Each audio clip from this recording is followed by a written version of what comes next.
Bonjour à toutes et à tous et bienvenue dans ce tutoriel dans lequel nous allons parler de l'installation d'Apache, MySQL et PHP sur une distribution Linux Mint, qui est un dérivé d'Ubuntu, pour nous faire un serveur web. Donc bien sûr j'insiste sur le fait que les instructions données ici sont faites pour un serveur local de test et en aucun cas pour un serveur que vous mettrez en ligne qui nécessitera de la sécurité complémentaire. Donc nous allons utiliser principalement le terminal, et si on regarde, hop, mon localhost, à l'heure actuelle, je n'ai rien, ni en HTTPS, ni en HTTP, qui de toute façon redirige pour l'instant vers le HTTPS.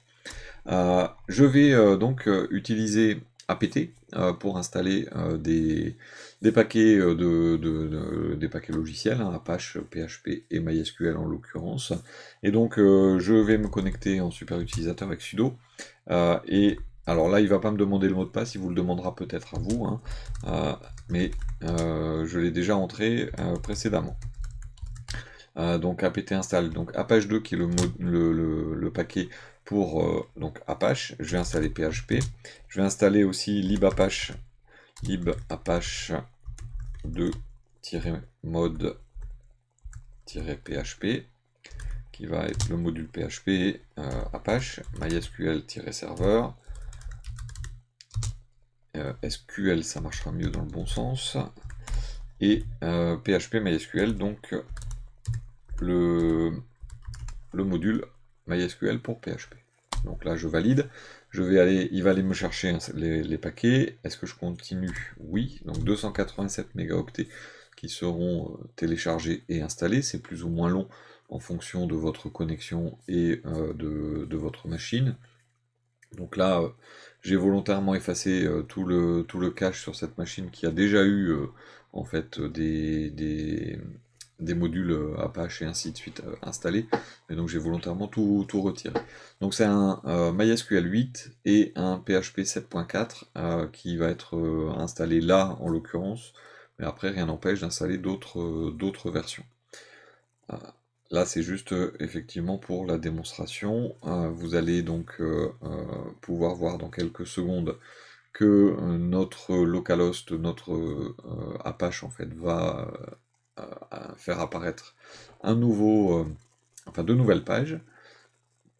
On va ensuite installer les modules complémentaires nécessaires pour PHP et également PHP-MyAdmin qui va nous permettre d'administrer notre base de données. Donc voilà, c'est installé.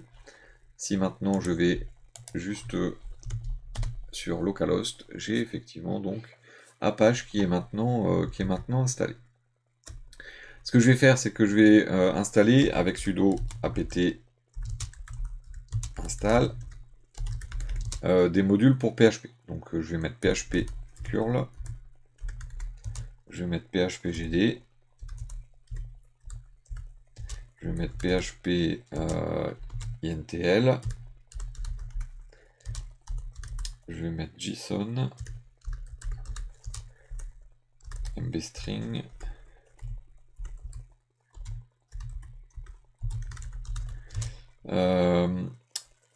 XML et zip.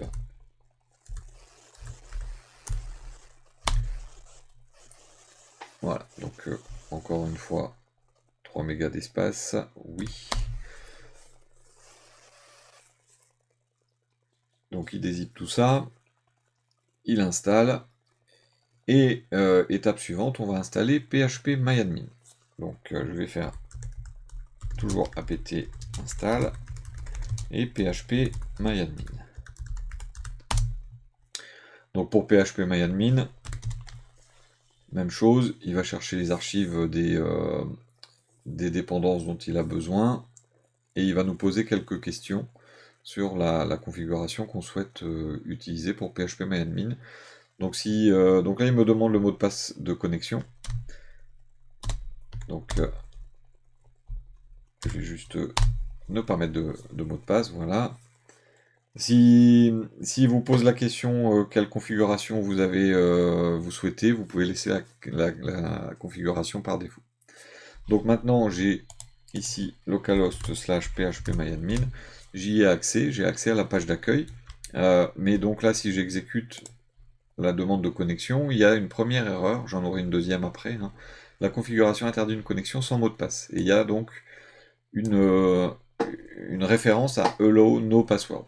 Donc c'est une configuration de PHP-MyAdmin que je vais pouvoir trouver dans le fichier de configuration justement. Et donc en utilisant, alors moi j'utilise l'éditeur Nano. En utilisant Nano, je vais aller dans le dossier etc php-myadmin et config.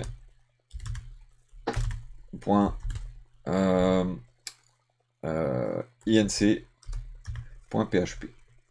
Donc en modifiant ce fichier-là, je vais retrouver, en descendant un petit peu, une ligne qui est celle-ci, qu'il faut décommenter. C'est-à-dire qu'il y a un slash devant, il faut enlever le slash et donc la décommenter. Et donc c'est ce fichier-là de configuration, c'est la configuration de PHP-MyAdmin. Donc en utilisant Nano, j'enregistre en faisant CTRL X. Il me demande si je veux sauvegarder, oui, et valider. Et donc ça a été sauvegardé, ce qui fait que maintenant, si j'essaie de me reconnecter, j'aurai une autre erreur. C'est-à-dire qu'il me dit maintenant, impossible de se connecter au serveur MySQL.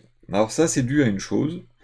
Alors avec MySQL 8, je peux faire un sudo MySQL pour me connecter directement. Donc là, je vais utiliser la base user. Hop,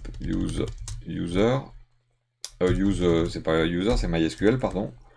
C'est la base de données MySQL qui est stockée dans le serveur. Hein. Alors si je fais show databases, hop là.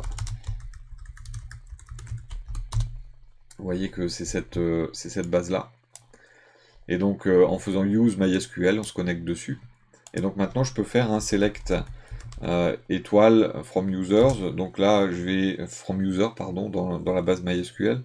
Mais là, je vais utiliser host. Hop, c'est pas en majuscule, c'est host user et plugin from user. Là, je vois les colonnes, donc host, user et plugin. Et si on regarde, localhost, root, il a hot-socket comme plugin. Il faut qu'on lui dise qu'il doit utiliser un autre type de plugin, qui est un plugin, le mot de passe natif MySQL. Donc, je vais devoir utiliser la requête update sur la table user, et je définis plugin à, donc c'est une valeur qui s'appelle MySQL underscore native password, where user égale root. Donc en mettant ça, si je refais mon select, je vois qu'il est marqué maintenant, là il était marqué hot socket, maintenant il est marqué MySQL native password. Et ensuite je fais un flush de privilèges, des privilèges. Et là, je peux me connecter. Donc j'ai changé la façon de se connecter au serveur, et donc je peux maintenant avec PHP-MyAdmin me connecter dessus. On voit que c'est une 4.9.5 pour Debian. Donc vous avez l'interface classique hein, de PHP-MyAdmin. Vous pouvez voir ici la version du serveur. On voit qu'on n'utilise pas SSL parce que je ne l'ai pas installé. Et donc vous avez votre serveur directement de base de données. Donc ça c'est la deuxième chose, c'est installer PHP-MyAdmin et configurer l'accès à MySQL. Maintenant on imagine que vous souhaiteriez, alors je vais sortir exit hein, pour sortir de MySQL, et maintenant on imagine que je souhaiterais avoir un site qui s'appelle brouette.test qui me permette en local de tester, de faire des pages en fait. Donc déjà ce qu'il faut savoir c'est que, alors je vais utiliser l'explorateur de fichiers, ce qu'on ne fait pas spécialement en règle générale, mais sur la machine en fait, on a accès à un dossier qui s'appelle var, qui contient un dossier qui s'appelle 3w, et dans ce dossier 3w, on a un dossier qui s'appelle html. Donc là, ce que je vais faire, c'est que je vais créer un dossier, alors en sudo, hein, avec sudo, en admin, je vais créer un dossier, mkdir, qui va s'appeler brouette.test et qui va se situer dans varcache. Donc /var, varcache, pas varcache, var 3w, et je vais l'appeler brouette.test. Je peux l'appeler comme je veux. Hein. Donc là, si on va dans l'explorateur de fichiers, on l'a bien là. Hein. Dans ce fichier, je vais faire, dans ce dossier, pardon, je vais faire avec nano /var /3w /brouette.test, je vais faire un index.php. Je vais le faire en HTML d'abord. Index.html. Donc là, je vais mettre juste une h1. Bonjour. /h1. Et j'aimerais bien donc, hop, je l'enregistre. Donc je vais avoir effectivement ce fichier qui va apparaître dans brouette.test, il est là. Et donc si je l'ouvre dans un navigateur comme ça en local, j'ai bien bonjour. Mais j'aimerais bien y accéder par http brouette.test. Mais je ne peux pas y accéder pour l'instant. Donc ça, je vais devoir, en fait, au niveau de Apache, lui créer une nouvelle configuration pour un site en lui donnant une adresse bien particulière. Donc je vais lui dire, avec nano, de créer dans le dossier etc Apache 2 sites available, je vais créer un brouette.test.conf. Donc sites available, c'est un dossier qui se trouve dans le dossier Apache 2 qui liste les sites qui sont disponibles sur la machine. Ce n'est pas les sites qui vont être activés, c'est les sites disponibles. Et le fichier de configuration est celui qu'on va écrire maintenant. Donc dans ce fichier, je vais créer d'abord une balise qui s'appelle virtual host, qui va prendre toutes les adresses sur le port 80, étoile 2.80.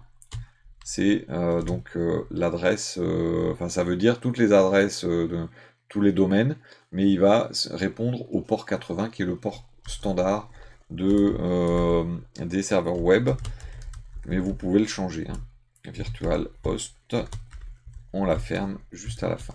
Ça c'est un autre virtuel Apache. Hein. Ensuite là-dessus, je vais commencer par une clé qui s'appelle server name et je vais l'appeler brouette.test. Ensuite, je vais faire une autre clé qui s'appelle server alias qui va être www.brouette.test. Ce qui fait que ils vont tous les deux pointer vers le même vers le même contenu. Et ce contenu, on lui dit document root, c'est l'endroit où se trouvent mes documents. Et donc c'est /var /3w /brouette.test. Ça c'est le chemin vers lequel je vais pointer mon domaine. Je vais ensuite, pour le dossier en question, /var /3w /brouette.test. Donc je vais refermer cette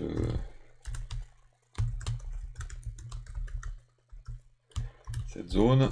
La première chose, des options, follow, sim, links. C'est les liens symboliques, on lui dit de suivre les liens symboliques. On va faire un hello override all. Ça va permettre de faire un htaccess par exemple. Require all granted. Ça c'est la configuration par défaut. C'est ce qui va permettre de donner les droits d'accès génériques. Error log. Le log d'erreur, on va le mettre dans /var, /log, /apache2. Si jamais il y a des erreurs, eh bien on va l'appeler error.brouette.test.log. Et un log éventuellement custom sur /var, /log, /apache2. Alors /var, /log, /apache2, /access.brouette.test.log et combine. Donc ça c'est le minimum qu'on met hein, dans la configuration d'un virtualhost, d'un vhost. Et donc là je vais l'enregistrer. Mais pour l'instant, eh bien, si j'essaie d'aller ici, HTTP, ça ne change rien. Alors déjà, pour une première raison, c'est qu'il faut que j'utilise une commande qui s'appelle a2nsite. Donc c'est apache2 enable site. On lui dit d'activer le site brouette.test. Donc là, il a dit, hein, il a activé le site. Et donc, il faut qu'on fasse cette commande en administrateur, donc avec sudo systemctl reload, hop, reload, apache, il veut pas, apache 2, alors on peut enlever le point service, reload apache 2. Ah, qu'est-ce qu'il me fait systemctl, ah, j'ai peut-être fait une faute dans la configuration, je vais regarder ça. Qu'est-ce que j'ai écrit virtual host, ça c'est bon. Server name, oui, serveur alias, document root var 3w brouette, oui, directory, je me suis pas trompé. Quelquefois il suffit d'une petite faute de frappe, hein, déjà. Allow override require all granted, error log. Bon, je vois pas de faute.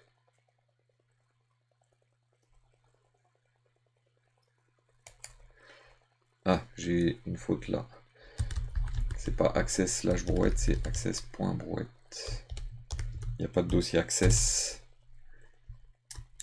Hop, oui. C'est dans les conditions du direct, hein, donc je vais faire un disable à de 10 site.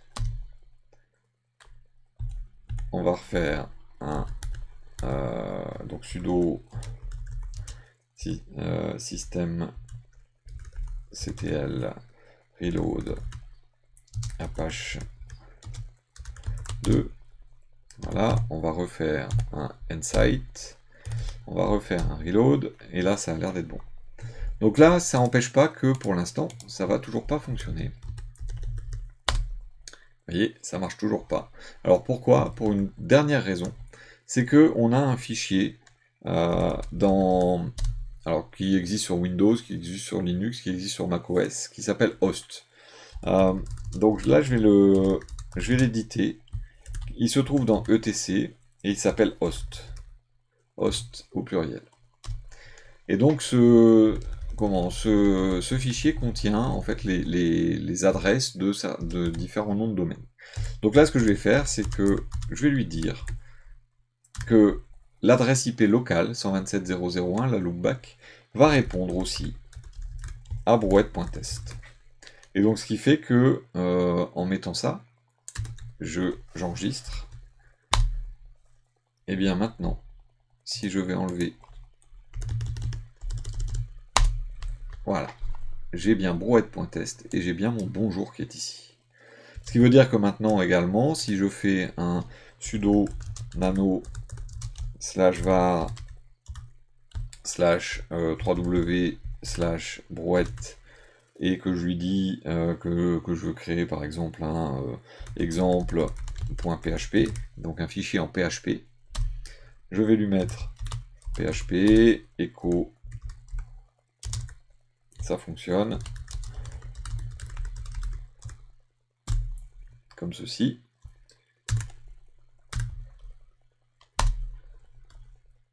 Et que je vais maintenant ici, et que je mets slash exemple.php, ça me met bien, ça fonctionne. Donc j'ai bien mon Apache, mon MySQL et mon PHP qui fonctionne directement. Donc après avoir rentré toutes ces différentes commandes, voilà notre configuration qui est terminée. Donc voilà pour cette présentation de Apache, MySQL et PHP, et leur installation et leur manipulation basique hein, sur un serveur Linux. Vous pouvez faire beaucoup d'autres choses. Et donc là, vous avez les exemples de base, comment créer le serveur Apache. Il est tout de suite utilisable en fait avec le dossier 3W. Comment créer un virtual host de base. Et ensuite, eh bien, à vous d'approfondir. Maintenant, vous avez un serveur qui est fonctionnel. Je vous remercie beaucoup pour votre attention, pour votre fidélité. N'hésitez pas, hein, le petit pouce, ça fait toujours plaisir. Vous avez également le serveur Discord si vous avez des problèmes. Je vous remercie pour votre attention et je vous dis à très bientôt.